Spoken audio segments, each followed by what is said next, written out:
Okey, seperti biasa, seperti yang kita buat sebelum ni, kita akan mulakan lukisan dengan menggunakan fail kosong title block. Okey, kita akan gunakan fail title block yang kita simpan dulu. Okey, so saya buka file title block. Jadi disebabkan kita akan lukis objek 2 dimensi sama macam sebelum ni, jadi kita boleh pakailah title block yang sama.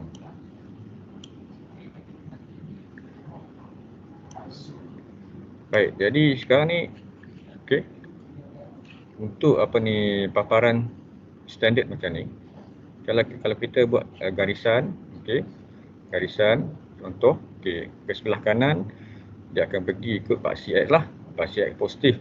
Contoh saya buat pada jarak 50. Okey.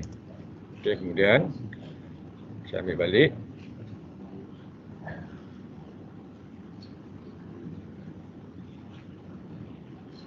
Okey. Kemudian kalau saya buat garisan tegak ke atas, yang ini akan ikut paksi Y. Okey, contoh 50. Okey, kemudian saya buat pula garisan ke sebelah kiri. Okey. Masih pada paksi X tapi pada arah yang berlawanan. So arah negatif X 50. Jadi ini yang berlaku dalam standard punya plane. Okey. Satah yang standard macam ni. Jadi kita nak ubah supaya garisan melintang ni, okey, garisan melintang sebelah kanan ni dicondongkan sebanyak 30 darjah. Okey. 30 darjah.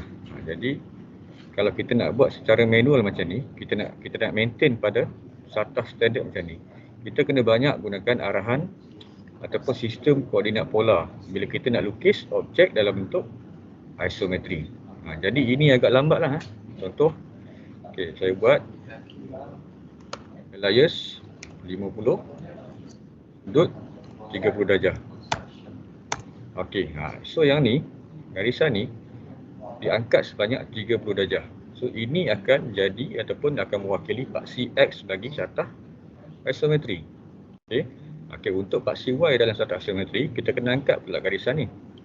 Jadi garisan ni sebanyak 30 darjah ke atas. Jadi saya buat line. Okey. Jarak 50. Sudut kali ni sebabkan sudut dah bertambah sebanyak 90. Sudut dia akan jadi 180 tolak 30, 150 lah. Okey, ini pula akan jadi satah ataupun akan jadi paksi Y bagi satah isometri. Jadi kita kena wujudkan satah isometri dalam keadaan macam ni. Okey, yang paksi Y original ni akan jadi paksi Z dalam satah isometri. Jadi kalau kita nak buat secara manual ataupun standard macam ni, lambat. Bila kita nak buat garisan-garisan, setiap kali garisan yang kita nak buat pada arah pada paksi X dan pada paksi Y ni, kita terpaksa gunakan sistem koordinat polar berkali-kali, berulang kali kena pakai sistem koordinat polar. Okey, itu baru garisan. Belum lagi kita nak buat circle, bulatan dan sebagainya, lagi susah, lagi lambat. Jadi dalam AutoCAD ni dia ada satu fungsi di mana kita boleh ubah tetapan ataupun snap type untuk mengikut satah isometri. Jadi dekat mana setting tu? Okey, sekarang ni awak tengok dekat crosshair ataupun cursor yang standard ni, dia akan tunjuk sama macam UCS ni. Dia akan tunjuk ni standard punya satah lah, X dan Y macam ni. Okey. Nanti awak akan tengok perubahan kat situ. Okey, dia punya setting awak pergi dekat object snap. Okey. So dalam object snap ni dia ada object snap setting. Ini antara yang paling mudah lah. Okey, you masuk ke dalam object snap setting. Okey, bila you klik pada object snap setting seperti yang dah ditunjukkan sebelum ni, dia akan terus bawa kepada drafting setting. Ini yang saya masukkan semalam. Ni perkara pertama yang kita kena buat. Kita kena ubah something dalam drafting setting ni. Kita bukan nak tengok dekat bahagian object snap.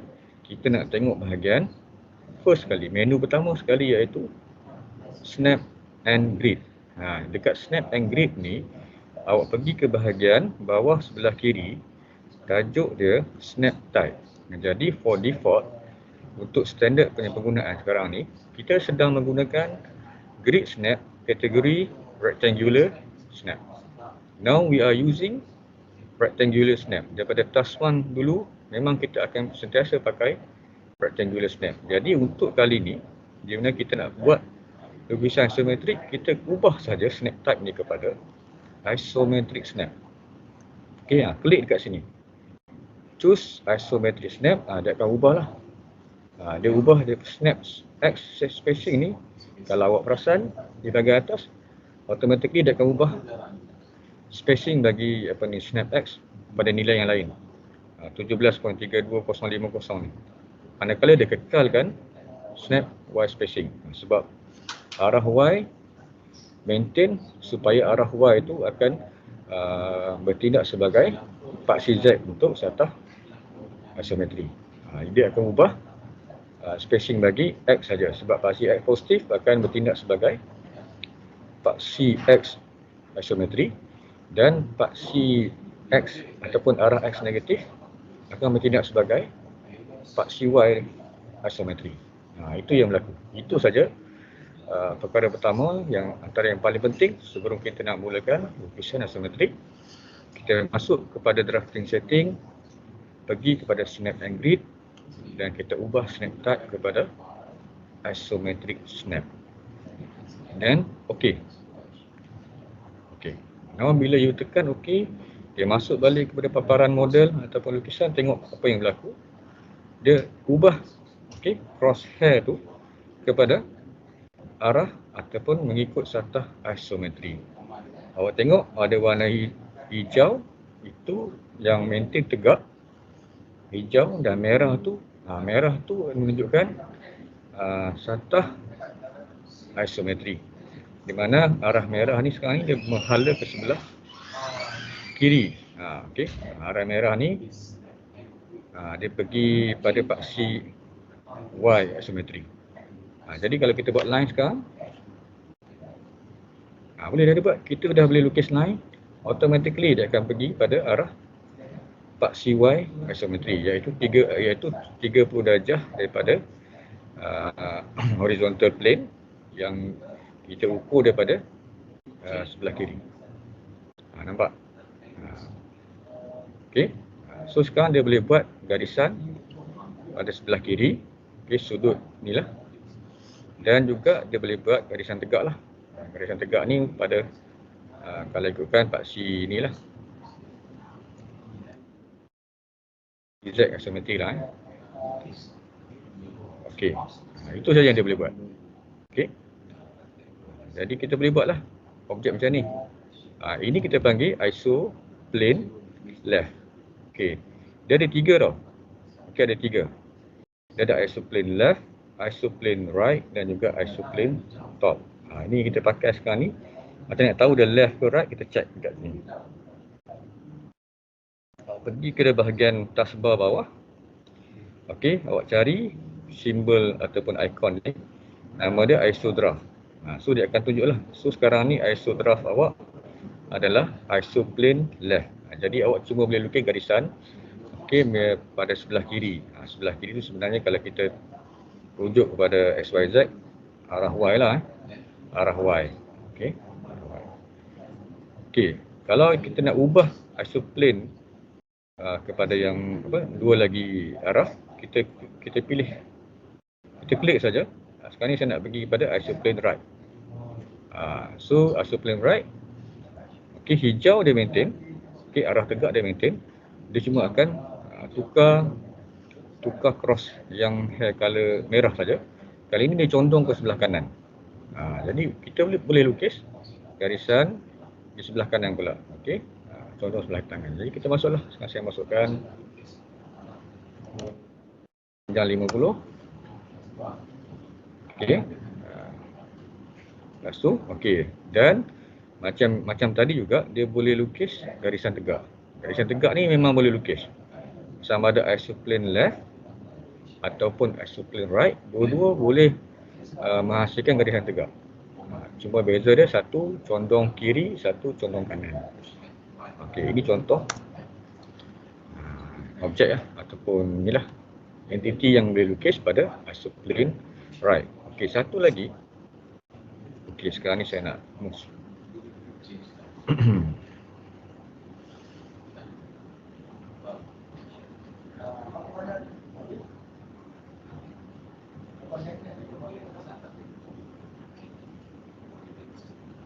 Okey, sekarang saya nak move semua ni ke sebelah bawah.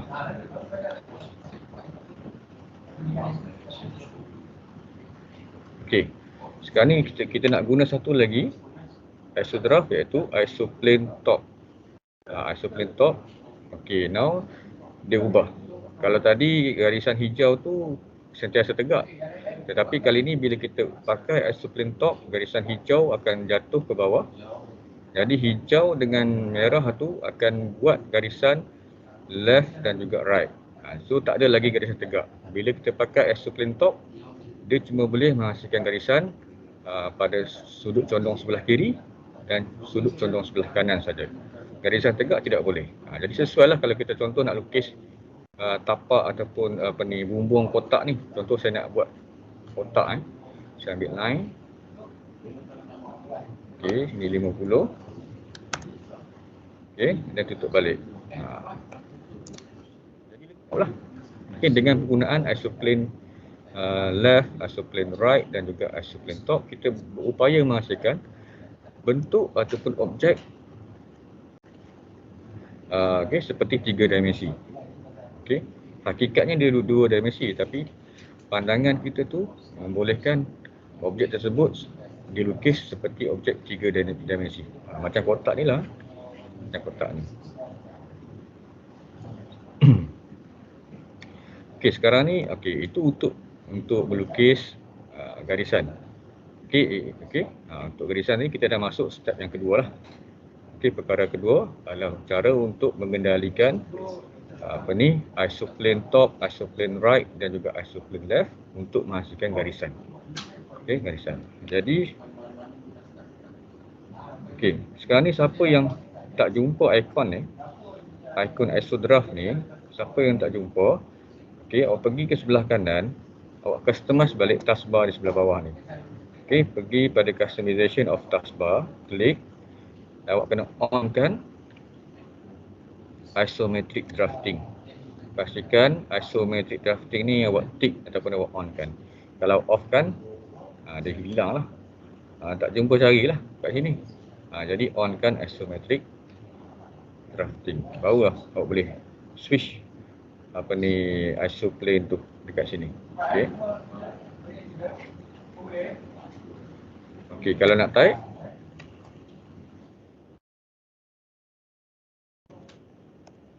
manual, type isoplane. Bahagian primitive command boleh type command isoplane untuk kita pilih left, top or right. Itu antara pilihan yang adalah untuk kita maneuver kita punya isoplane. Left, top or right.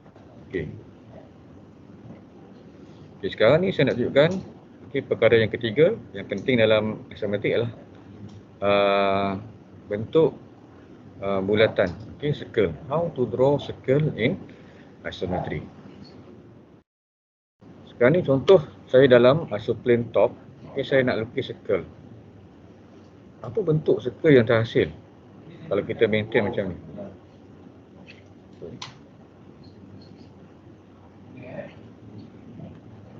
Contoh saya nak buat circle di sini.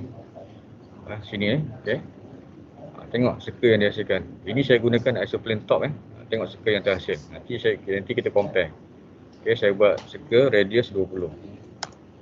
Ini isoplane top. Kita ubah kepada isoplane left pula. Kita ulang circle center radius. Saya buat kat sini pula. Radius 20. Sama dengan isoplane top. Kita tengok yang ketiga, isoplane right, circle. Saya buat kat sini. Radius 20. Sama. Jadi kalau kita gunakan arahan circle, circle Okey, dalam satah isometrik, dia cuma boleh menghasilkan bentuk ataupun shape of the circle yang normal. Jadi circle ni tidak akan dicondongkan lah. Circle ni tak dicondongkan mengikut satah isometrik. Dia cuma boleh menghasilkan circle yang normal. Jadi kita tak boleh pakai arahan circle, okey, dalam satah isometrik. Jadi nak guna arahan apa? Kalau awak perasan, bagaimana bentuk circle dalam isometri? Adakah dia betul-betul bulat? Okey, adakah dia betul-betul bulat ataupun dia bentuk macam mana? Okey, siapa boleh jawab?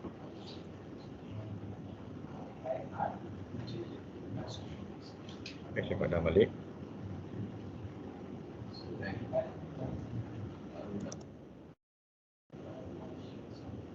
Siapa boleh jawab? Kita tengok contoh.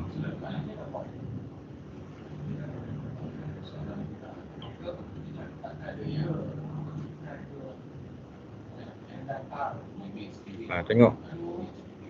Okey, ini profil lukisan awak. Okey, cuba cari bentuk circle. Okey, ada kat sini. Di hujung sebelah atas dengan dia punya body sebelah depan ni, memang menggunakan bentuk bulatan. Tapi bentuk bulatan tu adakah betul-betul bulatan ataupun macam mana?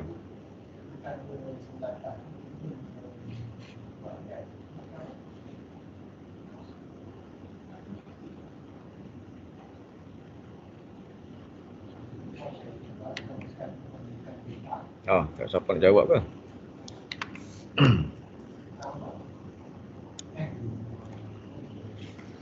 Okey, kalau tengok betul-betul dalam profil ni, okey, dia bukan bentuk bulatan. Okey, dia berbentuk lonjong. Dia lonjong tau, lonjong macam elips lah. Okey, dia bentuk macam elips sebenarnya, dia bukan bulatan. Dia sebenarnya adalah elips. Okey. Elips ni boleh bayangkan ya, berbentuk bola keranjang tu lah.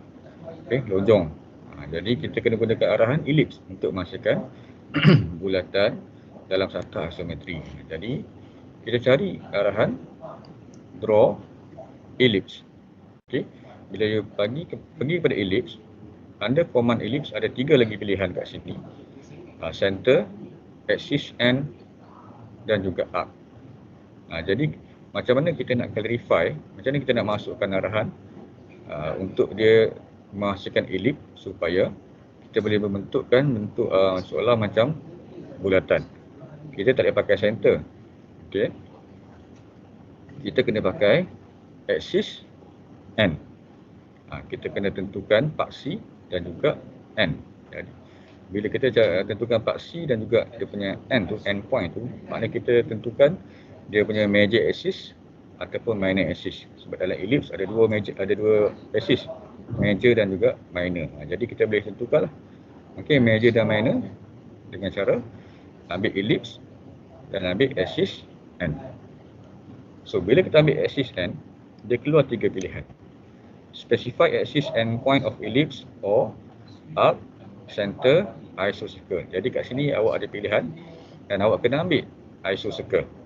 Okey. Jadi pilih isocircle. Dan dia akan masuk ke isocircle, dia akan minta center. Specify center of isocircle. Jadi for example saya nak buat di sinilah. Okey, sini center dia. Okey, and then next specify radius of isocircle. Jadi masuklah radius. Katalah saya nak buat radius sampai ujung ni. So klik kat sini. Okey. Okey, ini contoh bulatan. Okey. How circle is constructed in isometric interface ataupun isometric plane. Inilah bentuk circle dia. Bentuk lonjong, bentuk ellipse, dia bukan betul-betul circle. Tapi circle ni kalau pasang tengok, ini kita lukis menggunakan isoplane right. Okey, ini kita lukis circle pada isoplane right. Okey, kalau kita ubah pada isoplane left, okey. Saya ulang. Draw ellipse, axis and isocircle. Saya buat di sebelah sini. Dia akan buat sebelah sini. Okey, dia akan ikut kiri. Dia condong sebelah kiri. Okey, sampel kiri. Okey, berapa nak masuk ni? Katalah 30. Radius 30. Okey. Ini circle pada isoplane left. Dia condong sebelah kiri. Okay, yang mula-mula tadi circle pada isoplane right. Dia condong sebelah kanan. Okey, satu lagi kita try isoplane top. Okey, kita buat. Okey, kali ini untuk yang AutoCAD yang version lama, okey, ataupun tak kisahlah mana-mana version, semua boleh pakai. Kita boleh type. Kalau tak jumpa, cari dekat command tu, cari type je ellipse. Okey, type ellipse. Lepas tu terus keluar pilihan Hub, Center, Isocircle. Lagi cepat dia punya pilihan tu. Terus ambil Isocircle ataupun I lah. Center. Dan tentukan center. Tentukan center. Contoh kita kat sini. Okey, ini circle ataupun isocircle yang dibuat pada isoplane top. Okey, pada satah sebelah atas. Okey. Saya nak masuk 20 radius dah. Okey. Okey, selesai perkara yang ketiga. Okey, ini perkara yang ketiga, iaitu kaedah melukis bulatan isometrik. Okey, how to draw isocircle. Okey, ulang balik dengan menggunakan arahan ellipse. Okey, kemudian pilihan axis and kemudian pilihan isocircle, ataupun terus type saja ellipse, itu pilihan isocircle. Itu macam biasa, specify the center of isocircle dan masukkan radius bagi isocircle. Itu okay, selesailah. Okay, itu perkara yang ketiga yang saya nak terangkan ini. Okey, tinggal perkara yang keempat. The last stage dalam isometrik adalah proses dimensioning. Okey, proses dimensioning ini agak kompleks. Okey, jadi saya nak awak siapkan dulu lukisan objek. Nanti dah siap baru kita buat dimensioning.